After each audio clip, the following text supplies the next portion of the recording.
বাসুদেব সুতং দেব কংসচাণূরমর্দনম দেবকী পরমানন্দম কৃষ্ণং বন্দে জগদ্গুরুম। আজ আমরা একটি অত্যন্ত সুন্দর এবং শাস্ত্রে বর্ণিত একটি বিশেষ তিথি এবং লগ্নের সম্বন্ধে আমরা আলোচনা করব। সেটি হলো গ্রহণ, যা আমরা সবাই মোটামুটি প্রত্যক্ষ বা পরোক্ষভাবে তার বিষয়ে আমরা জানি। সূর্য, চন্দ্র এবং পৃথিবীর বিশেষ অবস্থান অনুসারে অমাবস্যা তিথিতে সূর্যগ্রহণ এবং পূর্ণিমা তিথিতে চন্দ্রগ্রহণ আমরা বৈজ্ঞানিকভাবে জানি, এবং আধ্যাত্মিকভাবেও কিন্তু আমরা বহু শাস্ত্র এবং বহু গ্রন্থ থেকে এটা জানতে পারি যে অমৃত মন্থনের সময় দিব্য অমৃত পানের ইচ্ছায় রাহু নামক একটি দৈত্য সূর্য এবং চন্দ্রের মাঝখানে বসে অমৃত বিন্দু পান করেছিলেন, এবং ভগবান মোহিনী রূপ ধারণ করে সেই অমৃত যাতে তার সর্ব অঙ্গে না পৌঁছে যায়, তো সেই জন্যে তিনি সুদর্শন দিয়ে তার দেহকে ছিন্ন করাতে তার মস্তক ভাগ রাহু এবং শেষ অংশ কেতু রূপে পরিণত হয়েছিল, যা প্রতিবার বিশেষ কিছু জাগতিক অবস্থানে এই চন্দ্র এবং সূর্যের প্রতি হিংসাবশত তাদেরকে গ্রাস করতে চায়, যা চন্দ্রগ্রহণ এবং সূর্যগ্রহণ নামে পরিচিত। এই দুইভাবেই কিন্তু আমরা জানতে পারছি বৈজ্ঞানিকভাবে এবং আধ্যাত্মিকভাবে সূর্যগ্রহণ এবং চন্দ্রগ্রহণের ইতিহাস। তো এ তৎপ্রসঙ্গে আমাদের বুঝতে হবে যে যেমন অষ্টমী তিথিতে, পূর্ণিমা তিথিতে, অমাবস্যা তিথিতে সূর্যের বা চন্দ্রের বিশেষ অবস্থানে আমরা প্রত্যক্ষভাবেই বিভিন্ন নদ নদীতে তার জলের আধিক্যতা বা স্বল্পতা দেখি, অর্থাৎ জোয়ার ভাটা হয়, ঠিক সেই রকম বিশেষ বিশেষ কিছু জাগতিক তিথিতে আমাদের দেহের মধ্যেও কিন্তু, আমাদের মনের মধ্যেও কিন্তু এবং আমাদের শক্তির মধ্যেও কিন্তু এর হ্রাস বা বৃদ্ধি হয়, যা আমাদের প্রাচীন মুনি ঋষিরা এই সমস্ত গ্রহণের তিথিতে সন্নিবিষ্ট করেছেন। অর্থাৎ এই গ্রহণের তিথি সেই রকম একটি বিশেষ তিথি বলে আমাদের উল্লেখ করা আছে শাস্ত্রে। তো সেই জন্যে এই গ্রহণটি আমাদের বিশেষভাবে কিন্তু পালন করা উচিত। শাস্ত্র বলছে যে চন্দ্রগ্রহণ সূর্যগ্রহণ বিশেষ একটি কারণে হচ্ছে, কিন্তু শাস্ত্র বলছে যে রাহুর গ্রাসের কারণে হচ্ছে। এক্ষেত্রে তাহলে কি আমরা চিন্তা করব যে বৈজ্ঞানিক দৃষ্টিভঙ্গির সঙ্গে আধ্যাত্মিক দৃষ্টিভঙ্গির কোনো ক্ল্যাশ বা বিবাদ হচ্ছে? তা নয়। এক্ষেত্রে আধ্যাত্মিক দৃষ্টিভঙ্গিতে রাহু হচ্ছে ছায়াগ্রহ, অর্থাৎ আধ্যাত্মিক দৃষ্টিতেও কিন্তু সেখানে মুনি ঋষিরা বলেছেন যে ছায়াই পতিত হয়ে কিন্তু এই গ্রহণ হচ্ছে।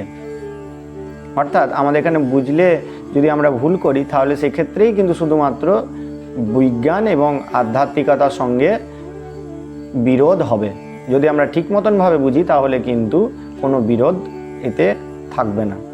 তো বিশেষ পরিস্থিতিতে সূর্য এবং চন্দ্রের বিশেষ পরিস্থিতিতে যেহেতু আমাদের জল এবং অন্যান্য পঞ্চভূতের মধ্যে তার কোনো প্রভাব অবশ্য আমরা স্থূলচক্ষে দেখতে পাই, তো তাই এই তিথিতে আমাদের বিশেষভাবে কিন্তু পালনীয়, সেটাই কিন্তু স্বাভাবিক।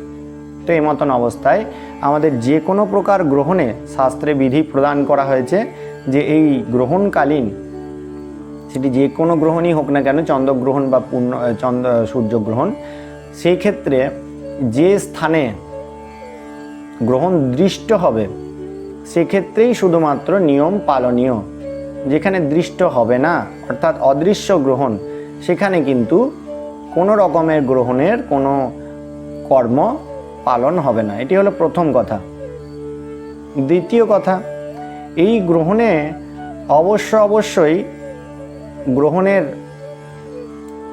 আরম্ভ থেকে গ্রহণের সমাপ্তি পুরোটি হওয়া চাই।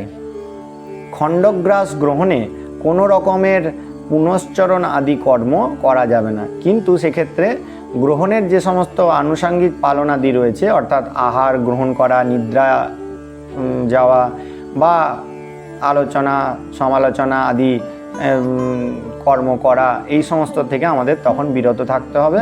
কিন্তু এই গ্রহণকালে জপ কবচ আদি সিদ্ধির যে পুনশ্চরণ বিধি সেটি কিন্তু খণ্ডগ্রাস গ্রহণে হবে না, সেক্ষেত্রে পূর্ণগ্রাস গ্রহণই প্রয়োজন। অর্থাৎ আরম্ভ থেকে শেষ পর্যন্ত যেন একই স্থানে দৃষ্ট হয়, তবে সেই স্থানে কিন্তু এই পুনশ্চরণ করা যাবে। এই পুনশ্চরণ কি? পুনশ্চরণ হচ্ছে যে কোনো প্রকার মন্ত্রের যতগুলি অক্ষর, সেই অক্ষর লক্ষ পরিমাণ জপ, অর্থাৎ যদি একটি বীজযুক্ত মন্ত্র হয় তাহলে 1 লক্ষ, যদি 2টি হয় তাহলে 2 লক্ষ, 3টি হয় 3 লক্ষ, 4টি হয় 4 লক্ষ, 4-এর অধিক যদি কোনো মন্ত্র হয় তাহলে 1 লক্ষ জপেই তা সিদ্ধ হয়। কিন্তু কলিযুগে কিন্তু তার চতুর্গুণ বলা হয়েছে, অর্থাৎ 1 লক্ষ নয় 4 লক্ষ জপে কিন্তু তার সিদ্ধিলাভ হবে। এরপরে তার দশাংশ হোম, তর্পণ, স্নাপন আদি রয়েছে এবং অন্তিমে তার দশাংশ অর্থাৎ 10টি ব্রাহ্মণ ভোজন করালে যে কোনো মন্ত্র পুনশ্চরণ সম্পূর্ণ হয়। কিন্তু এই এত সব কৃত্য করার জন্য কিন্তু বিশেষ কিন্তু পরিস্থিতি, সামর্থ্য, শক্তির প্রয়োজন। কিন্তু বিশেষ এই গ্রহণকালে যদি আমরা সেটি একা আসনে শুদ্ধ চিত্তে তিলক আচমন দ্বারা দেহকে শুদ্ধ করে যদি সংকল্পপূর্বক আমরা মালা জপ করি, সেই মন্ত্রটি জপ করি, তাহলে কিন্তু সেই মন্ত্র সিদ্ধ মন্ত্র রূপে স্থাপিত হয়। সেই মন্ত্র আমরা পুনশ্চরণ করেছি এই রকম কিন্তু ধরে নেওয়া যায়। তো সেই জন্যে আমাদের প্রয়োজন পূর্ণগ্রাস গ্রহণ। পূর্ণগ্রাস গ্রহণ হলে আমরা কিন্তু যথাবিধি তার গ্রহণ শুরু হওয়ার আগে স্নান, তিলক, আচমন করে উপযুক্ত আসনের মধ্যে বসে আমরা কিন্তু তার সেই সংকল্পের আমরা পুনশ্চরণের আমরা সংকল্প করব। সংকল্পটি হবে এই কি না, বিষ্ণুর নাম অদ্য বা বিষ্ণুরোম তৎসতদ্য, ব্রাহ্মণগণ বিষ্ণুরোম বলবেন, এতদ ভিন্ন বিষ্ণুর নাম অদ্য, অমুক মাসে অমুক রাশিতে ভাস করে, অমুক পক্ষে রাহুগ্রস্ত দিবা করে বা রাহুগ্রস্ত নিশা করে, যদি চন্দ্রগ্রহণ হয় তাহলে নিশা করে, আর যদি সূর্যগ্রহণ হয় তাহলে দিবা করে। এই রকম অমুক দেব শর্মণ বা অমুক দাস শর্মণ, যার যেটি প্রযোজ্য সেইটি কোটিগুণ গঙ্গা স্নান ফল সম ফলপ্রাপ্তি কাম শ্রীবিষ্ণু প্রীত্যার্থে অমুক অক্ষর বিশিষ্ট অমুক মন্ত্র জপ অহম করিষ্যে। এই বলে হাতে নেওয়া তামার মধ্যে থাকা জল, তুলসী, গঙ্গা জল, শ্বেত পুষ্প এটি আমরা ভূমিতে ফেলব এবং হাত জোর করে আমরা চিন্তা করব যে আমাদের 10 জন যে সাক্ষী তারা আমাদের এই কর্মের সাক্ষী স্বরূপ রয়েছেন। সূর্য, সোম, যমক, কাল, সন্ধিভূতানি ময়ক্ষবা পবনো দিকপতিম ভূমি রাকাশম খচরামরা ব্রাহ্মণ শাসনমস্থায় কল্পদ্যমিহ সন্নিধিম। এই মন্ত্রের মধ্যে যাদের যাদের নাম রয়েছে, সূর্য, ভূমি আদি যারা রয়েছেন তারা আমার এই কর্মের সাক্ষী স্বরূপ রয়েছেন। এইরকম চিন্তা করে হাত জোর করে আমরা বলবো অয়ম আরম্ভ শুভায় ভবতু, অয়ম আরম্ভ সিদ্ধিরস্তু বলে গ্রহণ শুরু হওয়ার সঙ্গে সঙ্গেই সেই মন্ত্রের জপ আমরা যথাবিধি আমরা করব। এক্ষেত্রে যদি আমরা এই স্নান গ্রহণকালে যদি স্নান করতে চাই তাহলে সেই একই সংকল্পের মধ্যে শেষ অংশে যেখানে শুধু মন্ত্রের অক্ষর এবং নাম বলা হচ্ছে সেইটি বাদ দিয়ে অদ্য গঙ্গা স্নান অহম করিষ্যে এইটি হবে। আর যদি গঙ্গায় না হয় তাহলে নদ্য স্নান অহম করিষ্যে এই রকম খালি পরিবর্তিত হবে। তো এই সময় আমরা জপের মহিমা তো জানলাম। এছাড়া যাদের জপ করার জন্যে গুরুমন্ত্র আপনারা গ্রহণ করেননি তাহলে সেক্ষেত্রে তারা কি করবে, তাদের নিজের যে ইষ্ট দেবতা বা ইষ্ট দেবী রয়েছেন তাদের নাম মন্ত্রের পুনশ্চরণ করবে। অর্থাৎ কেউ যদি নিজের ইষ্ট নারায়ণ হয় তাহলে সে নারায়ণায় নম এই অংশটি যুক্ত করে সেই নামের সঙ্গে যুক্ত করে জপ করবে। কিন্তু এই প্রসঙ্গে আরেকটি জিনিসও আমাদের ভালো করে এই পুনশ্চরণ বিধি অনুসারে জেনে নিতে হবে। সেটি হলো কি না, আমরা কিন্তু কোনো বৈদ্যুতিক মাধ্যম থেকে প্রাপ্ত কোনো মন্ত্র অথবা কোনো সিনেমা বা কোনো টিভি বা কোনো গণমাধ্যম থেকে প্রাপ্ত কোনো মন্ত্র বা কোনো বই থেকে তোলা মন্ত্র, এই মন্ত্র কিন্তু আমরা জপ করার অধিকারী নই। যতক্ষণ না পর্যন্ত সেটি গুরু পরম্পরায় আমরা নিজের কর্ণগোচর হচ্ছে, ততক্ষণ পর্যন্ত কিন্তু সেই মন্ত্র আমরা জপ করতে পারি না। এই জন্যে আমাদের কি করতে হবে না, আমাদের যদি একান্তই দীক্ষা সংস্কার আদি না হয়েছে, তাহলে আমরা অবশ্যই ভগবানের যে কোনো নাম, দেবীর যে কোনো নাম, তার সঙ্গে নমঃ এই কথাটি যুক্ত করে আমরা জপ করতে পারি সবাই। এক্ষেত্রে কোনো দীক্ষার কোনো প্রয়োজনীয়তা নাই। এই গ্রহণকালেও কিন্তু আমরা সেই রকমভাবে সেই মন্ত্রের কিন্তু আমরা পুনশ্চরণ করব। কিন্তু এক্ষেত্রে বারংবার যেটা বলনীয় বক্তব্য, যে এক্ষেত্রে কখনোই আপনারা কোনো পুরাণে উল্লেখিত বিশেষ কোনো মন্ত্র, যেমন ধরুন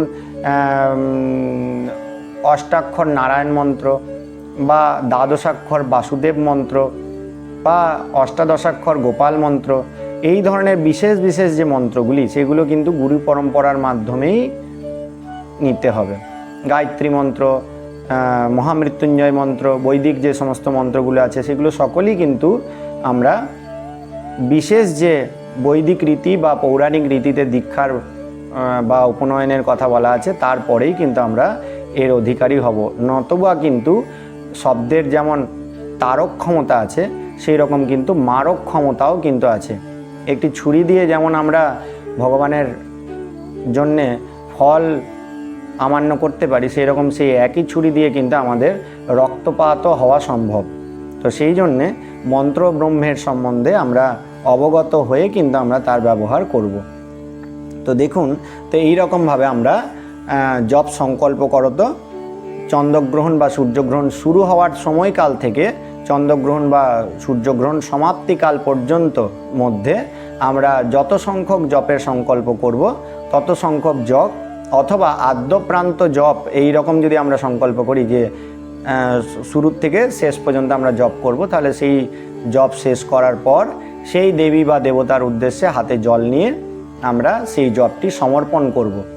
এই জপ সমর্পণ না করলে কিন্তু আমাদের কোনো রকম জপের ফল আমরা লাভ করতে পারবো না।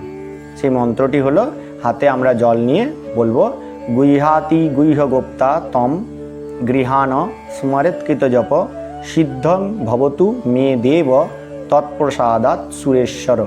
এটি পুরুষ দেবতার ক্ষেত্রে। দেবীর ক্ষেত্রে হবে গুহ্যাতি গুহ্যগোপ্ত্রী তম গৃহাণ স্মরেৎকৃত জপ সিদ্ধং ভবতু মে দেবী তৎপ্রসাদাৎ সুরেশ্বরী। দেবীর উদ্দেশ্যে বাম করের উদ্দেশ্যে এবং দেবতার উদ্দেশ্যে দক্ষিণ করের উদ্দেশ্যে সেই জলটি আমরা জপ করার পর আমরা জপ সমর্পণ করে আমাদের এই পুনশ্চরণ বিধি সমাপ্ত হবে।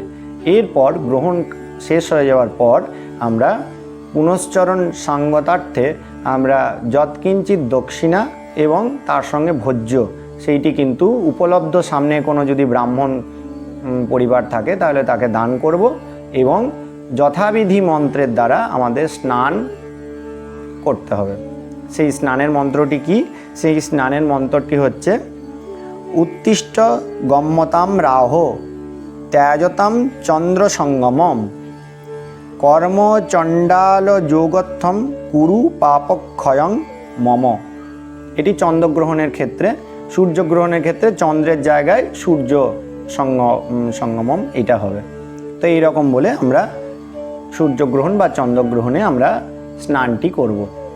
স্নান অবশ্যই করণীয়। চন্দ্রগ্রহণ বা সূর্যগ্রহণ শেষের পর স্নান কিন্তু সকলকেই করতে হবে। বিনা স্নান করলে কি হবে না, তার কিন্তু সপ্ত জন্ম পর্যন্ত তাকে কুষ্ঠব্যাধি ভোগ করতে হবে, এই রকম কিন্তু শাস্ত্র প্রমাণ আমরা পাই। যদি একান্তই শারীরিক অসুস্থতার কারণে বা বিশেষ কোনো কারণবশত আমরা স্নান একান্তই করতে না পারছি, করা তো উচিত, শক্তি সামর্থ্য থাকলে করা উচিত। যদি একান্তই সেটা সম্ভবকর না হয়, অধিক রাত্রির কারণে বা অধিক শারীরিক অসুবিধার কারণে, বয়সের কারণে, তাহলে সেক্ষেত্রে তখন কি করতে হবে না, গ্রহণ শেষে বস্ত্র আদি পরিবর্তন করত হাতে গঙ্গা জল নিয়ে এই মন্ত্রের দ্বারা আমরা মন্ত্র স্নানও করতে পারি। স্নানটি কিন্তু করতেই হবে। তো এই স্নান এবং দান এইগুলি করত আমাদের এই যে গ্রহণের বিশেষ যে কার্য, সেটি সমাধা হবে। এরপর এই সূর্যগ্রহণের পর পরবর্তী 15 দিন, চন্দ্রগ্রহণের পর পরবর্তী 7 দিন, এইটি কিন্তু বিশেষ কোনো শুভ কার্য সেক্ষেত্রে যতটা সম্ভব অ্যাভয়েড করাই ভালো, না করলেই ভালো হয়। তো এই রকম কিন্তু শাস্ত্রে প্রমাণ রয়েছে। এছাড়াও আমাদের এই যে গ্রহণ, এই গ্রহণ বিশেষ বিশেষ পরিস্থিতিতে বিশেষ বিশেষ লগ্নে হওয়ার কারণে অনেক ক্ষেত্রে দেখা যায় যে কিছু কিছু রাশি, আমাদের যে 12টি রাশি আছে, মেষ রাশির থেকে শুরু করে মীন রাশি পর্যন্ত, এই রাশির কোনো রাশির কোনো জাতকদের এই গ্রহণ দর্শন নিষিদ্ধ থাকে, অথবা গ্রহণ দর্শন প্রশস্ত থাকে, অর্থাৎ দেখা যায়। তো সেক্ষেত্রে আমরা কিন্তু সেই যে বিধিটি অবশ্যই কিন্তু পঞ্জিকা অবলম্বন করে আমরা সেটা দেখে নেব। এই বর্তমান যে 7ই সেপ্টেম্বর রবিবার যে সূর্যগ্রহণ, এই চন্দ্রগ্রহণটি রয়েছে, যা রাত্রি 9:57 থেকে শুরু হচ্ছে এবং যা চলবে 1:27 পর্যন্ত, সেই চন্দ্রগ্রহণ মেষ, কন্যা, তুলা, ধনু এবং মকর রাশির জাতকরা দর্শন করতে পারে। কিন্তু তাদের মধ্যেও কিন্তু যাদের জন্ম নক্ষত্র, জন্ম তারা স্বাতী অথবা বিশাখা, তারা কিন্তু এই গ্রহণ দর্শন করবে না। এতদ ভিন্ন অন্য রাশিরাও কিন্তু এই চন্দ্রগ্রহণ দর্শন করবে না। এই মতন বিধি আমরা প্রত্যেকটি চন্দ্রগ্রহণ বা সূর্যগ্রহণে কিন্তু দেখতে পারি। সেটা আমরা জেনে নিয়ে তবেই কিন্তু দর্শন করব। তাছাড়া প্রত্যক্ষ দর্শন না করলে আমরা কিন্তু এতে যে একটি বিশেষ বিধি, অর্থাৎ কোনো একটি গ্লাস বা কোনো একটি কাঁচের আড়ালে যদি আমরা দর্শন করি, তাহলে কিন্তু সেই দর্শন আমরা করতেই পারি। এই অতিজাগতিক যে সুন্দর দৃশ্য, সেটি আমরা অনুভব করতেই পারি, কিন্তু প্রত্যক্ষ খালি চোখে কিন্তু আমরা দেখব না। যদি দেখা হয়, নিষিদ্ধ রাশির ব্যক্তিরা যদি দর্শন করে, তাহলে তাদের জীবনের মধ্যে কিছু অশুভ প্রভাব পতিত হয়, যা খণ্ডন করার জন্যে যে সমস্ত মহাবিপ্র অর্থাৎ গ্রহবিপ্ররা রয়েছেন, তাদেরকে সুবর্ণ দান করার বিধি শাস্ত্রতে বলা হয়েছে, সোনা দান করতে হবে। ঠিক আছে, তো এই হলো ব্যাপার। তাহলে গ্রহণকালে আমরা আহার, নিদ্রা, গ্রাম্য কথা, আলাপ আলোচনা, এই সমস্ত বৃথা সময় অপব্যয় অথবা যে কোনো প্রকার লুডো খেলা, পাশা খেলা, এই সমস্ত করব না। এই সময় ভগবানের জপ ধ্যান করব, বিশেষ করে ধ্যান জপ এগুলো করণীয়। এছাড়া এই সময় আমরা হরিনাম সংকীর্তন করার কিন্তু বিশেষ বিধান কিন্তু কলিযুগে রয়েছে। যারা একান্তই কিছু করতে পারবে না, তাদের সেক্ষেত্রে তারা কি করবে, ভগবানের যে অষ্টোত্তর শতনাম সেটি জপ করতে পারে, ভগবানের গুণকীর্তন করতে পারে, ভগবানের মহামন্ত্র জপ, মহামন্ত্র কীর্তন করতে পারে। এইটিও কিন্তু করা শাস্ত্রোক্তভাবে এইটিও করা কিন্তু শাস্ত্রে অতি উন্নত ফলের কথা এখানেও বলা হয়েছে। তো এইটিও আমরা করতে পারি। তো এটি হলো গ্রহণকীর্ত। গ্রহণকীর্ত সমাপন হলে আমরা তারপরে আবার স্বাভাবিক কার্য করতে পারি। এমতন অবস্থায় শাস্ত্রে আরও কিছু বলা হয়েছে যে এই গ্রহণকালে যে সমস্ত মৃৎপাত্র আছে, অর্থাৎ মাটির পাত্র আছে, যা প্রাচীনকালে রান্নাবান্না হতো, সেই সমস্ত মৃৎপাত্র পরিত্যাগ করতে হবে। রান্না করা কোনো রকমের জিনিস যদি থাকে, তাহলে তা গ্রহণ করা প্রথমত উত্তম পক্ষ হলো না করা উচিত, সেটিকে ত্যাগ করা উচিত। যদি একান্তই করতে হয়, তাহলে সেক্ষেত্রে তুলসী পত্র দিয়ে সেইগুলিকে আচ্ছাদিত করে রাখতে হবে, অথবা তুলসী পত্রের অভাবে কুশপত্র দিয়ে তাকে আচ্ছাদিত করে রাখতে হবে, তবে সেইটি আমরা গ্রহণ করতে পারি। উত্তম পক্ষ হয় সেটি না গ্রহণ করাই ভালো। এই গ্রহণের পর যারা উপনীত ব্রাহ্মণগণ রয়েছেন, তারা কিন্তু নিজের যজ্ঞোপবীত সূত্র পরিত্যাগ করবেন, পরিত্যাগ করে নবযজ্ঞোপবীত সূত্র তারা ধারণ করতে পারেন। এই গ্রহণকালে উপযুক্ত অধিকারী ব্যক্তি তার শিষ্যকে মন্ত্র প্রদান করতে পারেন। এইটি কিন্তু অতি উত্তম মন্ত্র প্রাপ্তির সময়। এছাড়াও এই সময় যাদের ঘরের গৃহদেবতা রয়েছেন বা মন্দিরের গৃহদেবতা রয়েছেন, তাদের প্রত্যেকেরই পূজা কিন্তু অনবসর অবস্থায় থাকবে।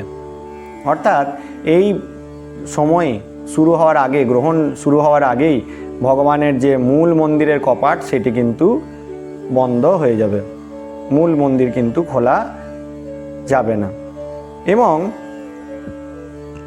এক্ষেত্রে আমাদের মনে রাখতে হবে যে চন্দ্রগ্রহণ বা সূর্যগ্রহণ শুরু হওয়ার আগে উপচ্ছায়া গ্রহণ শুরু হয়ে যায়।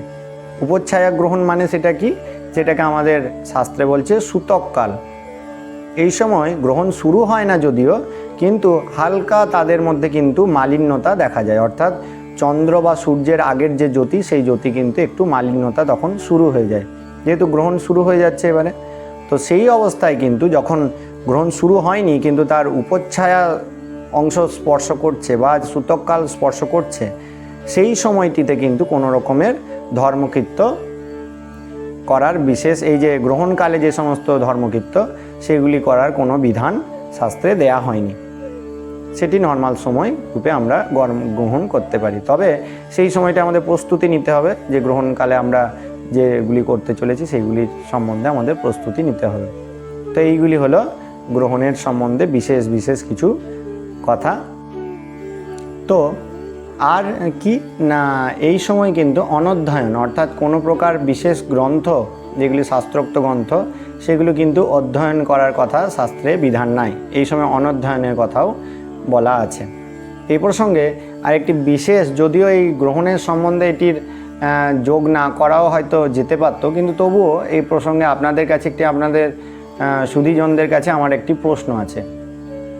সেই প্রশ্নটি অনেকটা উত্তরও হতে পারে, অনেকটা প্রশ্নও হতে পারে। সেটি কি? সেটি হলো, হরে কৃষ্ণ মহামন্ত্রের কোনো রকমের কোনো নিয়ম বিধি নাই, এরকম আমরা সবাই জানি। হরে কৃষ্ণ কৃষ্ণ কৃষ্ণ হরে হরে, হরে রাম রাম রাম হরে হরে, অথবা হরে রাম রাম রাম হরে হরে, হরে কৃষ্ণ কৃষ্ণ কৃষ্ণ হরে হরে। যা কখনো কলিসন্তরণ উপনিষদে, কখনো রাধাতন্ত্রমে, কখনো ব্রহ্মাণ্ড পুরাণে বিভিন্ন জায়গায় এর উৎপত্তি আমরা পাই। তো সেক্ষেত্রে আমরা এটা সতত প্রচলিত যে এর কোনো বিধি নাই। যদি জপের সত্যিই কোনো বিধি নাই, তাহলে আমরা জপের ব্যাগ কেন ব্যবহার করব? 1 নম্বর প্রশ্ন। যদি জপের সত্যিই কোনো বিধি নাই, তাহলে আমরা সাক্ষীমালা কেন ব্যবহার করব? এই জপের শুধু বিধি নাই কি শুধুমাত্র চটি পড়ে গল্প করতে করতে হরিনাম করার ক্ষেত্রেই প্রযোজ্য? যদি সত্যিই কোনো বিধি না থাকে, তাহলে এই ধরনের কোনো বিধিও রাখার প্রয়োজনীয়তা নাই। মালা জপের ব্যাগের মধ্যে, অর্থাৎ গোমুখীর মধ্যে ভরে পরে জপ করতে হবে, সাক্ষীমালা ভরে জপ করতে হবে, এটা তাহলে শুধুমাত্র ব্যবসায়িক উদ্দেশ্য নিয়ে এটা তাহলে বলা হয়েছে। আর যদি আর এই 16 নাম 32 অক্ষরের যদি বিধি আছে, তাহলে জপের যা যা বিধি, সমস্ত বিধিই কিন্তু থাকা উচিত। অর্থাৎ আসনে উপবেশন করে জপ করা, অথবা এক মনে জপ করা, হাই তোলা বা কথাবার্তা বললে পুনরায় বিষ্ণু স্মরণ করে জপ করা, তিলক করা, উত্তর মুখে রাত্রিকালে এবং পূর্ব মুখে দিবসকালে জপ করা, এই সমস্ত যাবতীয় যা আনুষাঙ্গিক অন্যান্য মন্ত্রের ক্ষেত্রেও যে যা বিধি রয়েছে, সেই বিধি কিন্তু এই মন্ত্রের ক্ষেত্রেও প্রযোজ্য হওয়া উচিত। আর নয়তো যে কোনো অবস্থায়, যে কোনো পরিস্থিতিতে ওই জপের ব্যাগ, মালা, সাক্ষীমালা কোনো কিছুরই প্রয়োজন হওয়া উচিত না। এবারে বিচারটা আপনারা করবেন যে এর বিধি আছে কি এর বিধি নাই। কিন্তু আমার মতে যে জগা খিচুড়ি করা কিন্তু উচিত না। অর্থাৎ কিছু বিধি আছে কিছু বিধি নাই, এমন কিন্তু হতে পারে না। হয় বিধি আছে নয় বিধি নাই, যে কোনোর একটির মাঝামাঝি, যে কোনো একটিকে আমাকে গ্রহণ করতে হবে। মাঝামাঝি থাকলে কিন্তু কোনোটাই কিন্তু হবে না। তো এই বলে আজকে আমরা গ্রহণ কীর্তর যে ভিডিওটি, সেটি অনেকটি বড় হয়ে গেল, লম্বা হয়ে গেল। তো আপনাদের যদি কোনো সামান্যতম কাজে যদি সেটি উপকারে লাগে, তাহলে আমাদের এই চেষ্টা সার্থক হয়েছে বলে জানব। তো এই বলে আজকে আমরা এইখানেই এই ভিডিওটি সমাপ্ত করছি। নিতাই গৌর প্রেমানন্দে হরি হরি বল।